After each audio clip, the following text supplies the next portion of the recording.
Hey, I just want to do a quick Gary Huston, I think it's how you say his name, Huston, style video. If you don't know who Gary is, he's got a great channel. You can watch him down here. I'll link to his channel at the bottom. Gary always narrates his videos post-production, so I'm going to do that this time as well.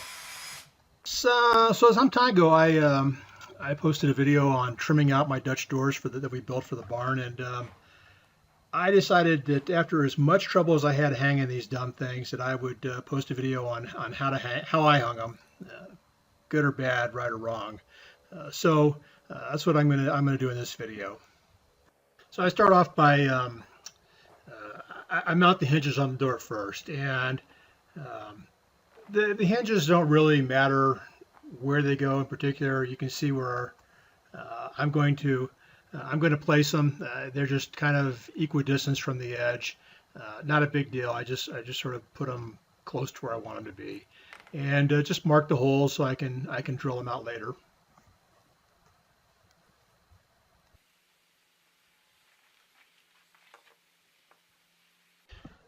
So I mount all the hardware. I say so a lot. You never notice that? I'm going to mount all the hardware with 3-inch, quarter-inch lag bolts. So I'm going to go ahead and drill them out. It's just a lot easier to get the bolts in, and it just works so much better. So the drill bit I'm using is just slightly smaller than the bolt. So basically all it's cutting in is the threads. Drilling all the way down through. This is probably as good a time as any to talk about the construction of the doors. You can see from the side here that around what looks like the bottom at this point is a 2x4 frame. On top of that is 3/4 inch exterior grade plywood, and then on top of that is the 3/4 inch trim. So my doors are 3 inches thick at this point. By the time I get the hinge on, they're about 3 1/8. So the 3-inch bolt works just perfect. Um, these doors are heavy. There's no question these doors are heavy, but hopefully it'll keep a horse from doing something stupid like kicking a hole on one, or rubbing their butt on it and knocking it over, or who knows what a horse would do. Anyway, that's I'm going to drill all these out, and then I'll use my drill ratchet or my drill motor to impact driver. That's what I want to say. My impact driver to go ahead and mount the hinges on the door.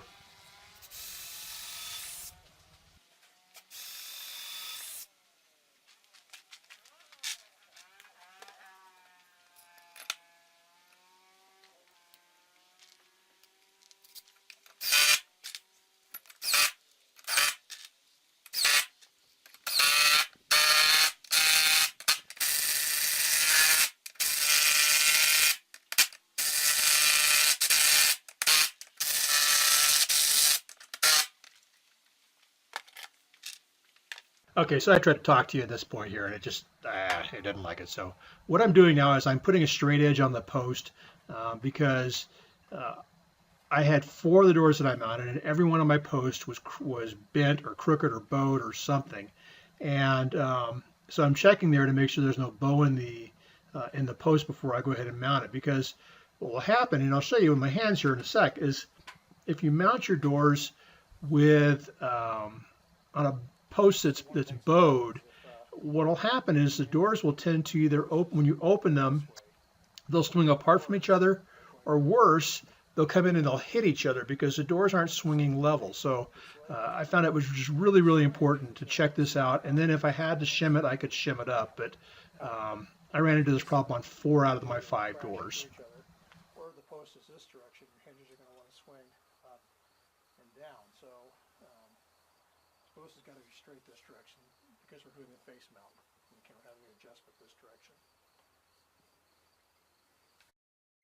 So our barn, the construction of our barn, there is this base plate that I just stepped over that runs the entire length of the barn, and um, I really kind of count on that base plate being level because I'm going to use that as the base for my doors. I'm going to set the door on that base plate, that base plate, and build everything up from there. So I was just checking to make sure that that thing truly is level. So good news, it was. So in order to get the spacing that I wanted, I just take a piece of this is what amounts to 1/2-inch plywood. It's 1/2-inch siding, and just set it on there. And I'm going to set the door down on top of that, and that'll give me a nice a ½ inch gap between my door and my base plate. And the nice thing about these doors is not only are they heavy, they're really awkward as well. They're just a joy to work with.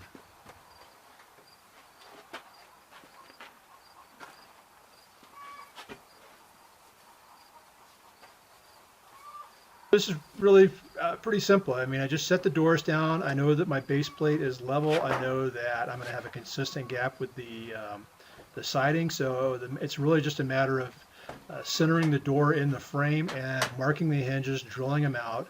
And then I use those same 3-inch lag bolts to mount the hinge to the post.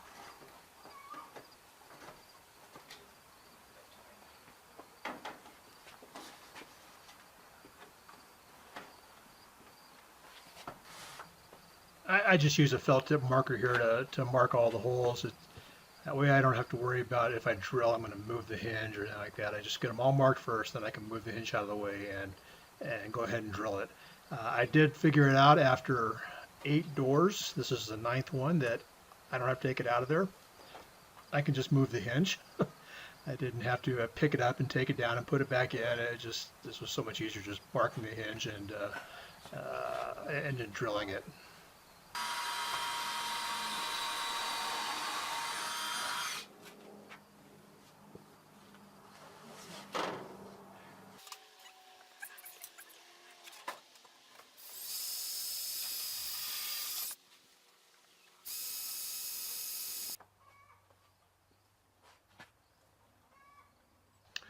Okay, with the all the hole drills, it's just a matter now of putting in the bolts and using my impact driver to set them all.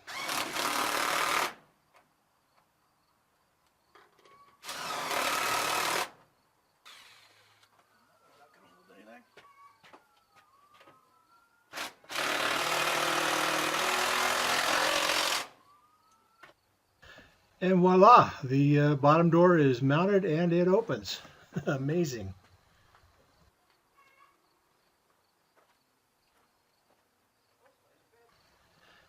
I've found that with my other doors that I needed to check the level of the door as it's in different positions. So that's what I'm doing here. It's just to make sure that even though it's level when it's closed, I want to make sure it stays level as it's swinging and when it's in its fully open position.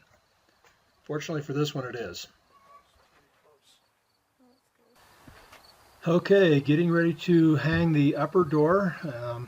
I did tell you these things were heavy, didn't I? They're heavy and they're awkward. Anyway, you can see on top of the bottom door, I've got that same piece of plywood, that siding that I used at the bottom. I want to get the same gap between the 2 doors as I have at the bottom of the door.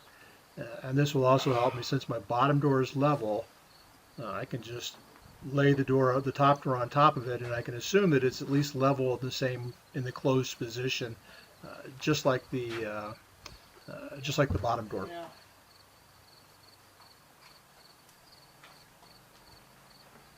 The sticks you see poking out through the door periodically are just, as my wife on the other side, just kind of helping to space the door evenly inside the opening.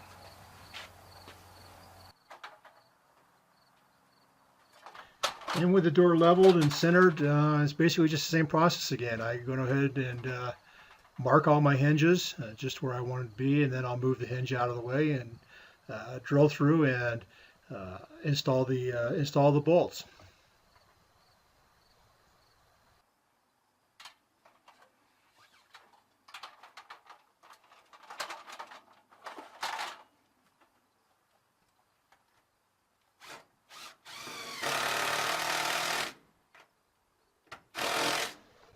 The moment of truth is fast approaching here.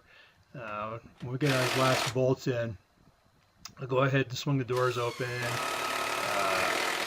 The doors don't look too bad. I found out that the post appeared to be leaning to what would be your right here at the very top. And so what happened is the top door actually opens not only it opens with the bottom door fine, but it opens up. It's kind of swinging up just a little bit. And so the gap, when it's fully open, it's getting larger and larger out there at the open end. When it's fully opened, it's noticeably wider. You can kind of even see it there. However, we were able to get the hardware to go on, and everything is going to be fine. It looks great when it's shut, and it doesn't look terrible right there. You can see it, but it is a little bit of a it is a little bit out, but there's not a whole lot I can do about it. And before I show you the finished product and some stills, I'll tell you we ended up trimming out all of the doors with some aluminum siding that we had, just the corners, just to keep the horses from cribbing on the wood. And that's what you're going to see right now as it comes up. This kind of beige material. We just kind of nailed it onto the top and the both sides, and then also on the door that it would be open. Hopefully the horses will not enjoy chewing on that, but we'll see. This first piece of hardware we put on is on this is with the door closed, so we're inside the barn. Again, it's called a barrel bolt. It's just used to so we can latch the two doors together, latch them in a closed position. Then we put on the outside, we put these latches so that the doors can be latched shut from the outside. When the horses are on the inside, they won't be able to open the doors. And when the horses are outside, the doors would always be open anyway, so those latches will be out of the way. And finally, we put just a hook latch outside, mounted to the outside of the barn, to the outside of the door so that the doors can be held open, just like that. And there's the finished product. Thanks for watching.